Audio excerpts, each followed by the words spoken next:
नया बजट और इसकी मूल भावना जो है आत्मनिर्भर भारत बनाने की कल्पना और ये आत्मनिर्भर पैकेज के कंटिन्यूएशन का ये बजट है। कोविड के बाद 9-10 महीने देश की पूरी अर्थव्यवस्था का एक प्रकार से शून्य होने के बाद का बजट है और पूरे के पूरे इंडस्ट्री के सेक्टर में और दूसरे सेक्टर में जो लगातार काम बंदी का अवसर आया उसके बाद बजट है। मगर उसके बाद भी सबसे महत्वपूर्ण विषय जो मुझे लगता है कि इस बजट का, जिसको मैं अप्रिशिएट करता हूं, कि कोई नया टैक्स नहीं लगाया गया। उम्मीद ये थी कि कोई भारी भरकम टैक्स लगेगा और टैक्स के माध्यम से अतिरिक्त धनराशि ली जाएगी, मगर इसमें कोई टैक्स नहीं लगाया गया है। और ये अपने आप में एक भारत के अंदर किसानों की आमदनी दुगनी करने का, मजबूत बुनियादी ढांचा तैयार करने का, स्वस्थ भारत की कल्पना को साकार करने का, बेहतर सुशासन देने का, युवाओं के लिए अवसर, सभी के लिए शिक्षा, महिला सशक्तिकरण और समावेशी विकास। ये समावेशी विकास में वो सारे तथ्य आ जाते हैं जिसके बारे में मैं आपको अभी आगे जो बात करूंगा। और इसके जो महत्वपूर्ण पहलू हैं कि इस सबसे बड़ा जो विषय है 34.5% की वृद्धि अकेले पूंजीगत व्यय में हुआ है। ये इस बजट की खासियत है कि पूंजीगत व्यय में ग्रोथ जो है 34.5% रखा गया है।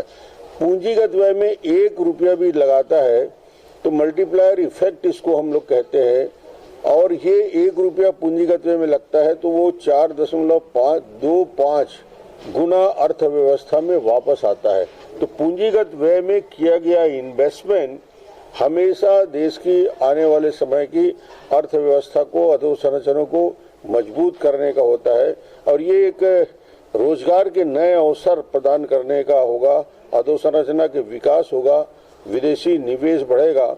और मुझे लगता है कि देश में आज जो स्थिति है उस स्थिति में बेसिक काम इंफ्रास्ट्रक्चर में और निवेश को बढ़ाने का जो काम था, इस काम के लिए ये पूंजीगत व्यय में 34.5% वृद्धि हुई है। ये इसके लिए उपयोगी होगा। इसके साथ ही साथ एक दूसरा विषय, शहरी स्वच्छ भारत मिशन दूसरे चरण में 1,41,000 करोड़ का प्रावधान आगामी 5 वर्ष में किया जाएगा। और उसके साथ जो ग्रामीण क्षेत्र में और अर्ध शहरी क्षेत्र में जो शहरी जल मिशन के लिए 2,87,000 करोड़ का प्रावधान किया गया है, इसमें आप आश्चर्य करेंगे कि 4,378 नगरीय निकाय क्षेत्र में शुद्ध पेयजल, हर घर में पानी की कनेक्शन देने की योजना।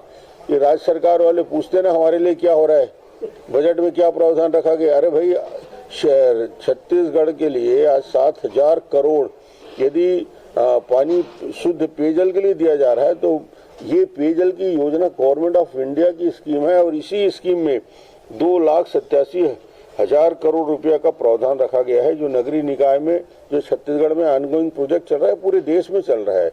इस प्रोजेक्ट का लाभ मिलेगा। इसके साथ ही साथ स्वास्थ्य के लिए 2.86 करोड़ का प्रावधान किया गया है, जो विगत वर्ष की तुलना में यदि हम उसको कंपेयर करते हैं पिछले साल में, तो 3 गुना अधिक है। हेल्थ के सेक्टर में जो इन्वेस्टमेंट 2.86 लाख करोड़ रुपया किया गया है। और इसी में कोविड के जो वैक्सीन है उसके लिए 35,000 करोड़ का लक्ष्य रखा गया है। आत्मनिर्भर स्वच्छ भारत योजना प्रारंभ की गई है जिसके लिए 64,000 करोड़ का प्रावधान रखा गया है। इसके माध्यम से 15 आपातकाल स्वास्थ्य केंद्रों की स्थापना की जाएगी। एक और कदम जो पहले से चल रहा था, जिसका बहुत बड़ा इफेक्ट देश के इकोनॉमी में पड़ा था, वो था उज्ज्वला योजना के माध्यम से अब उसको कंटिन्यूटी में 1 करोड़ से अधिक घरों में मुफ्त गैस कनेक्शन। ये गरीब और मध्यम वर्गीय परिवारों के लिए गैस सपना था और लकड़ी से मुक्ति दिलाने के लिए धुआं से मुक्ति दिलाने का काम जो था, इस बजट में 1 करोड़ नए लोगों के लिए प्रावधान रखा गया है। और इसके साथ ही साथ एग्रीकल्चर सेक्टर में जो महत्वपूर्ण कदम उठाए गए हैं, इसमें 16,50,000 करोड़ का कृषि ऋण, 16,15,000 रुपया का कृषि ऋण, 1,000 नई मंडी को इंटीग्रेटेड करने की योजना है। जो मंडी के लिए आंदोलन चल रहा है बंद हो जाएंगी। 1,000 मंडियों को इंटीग्रेटेड मंडी बना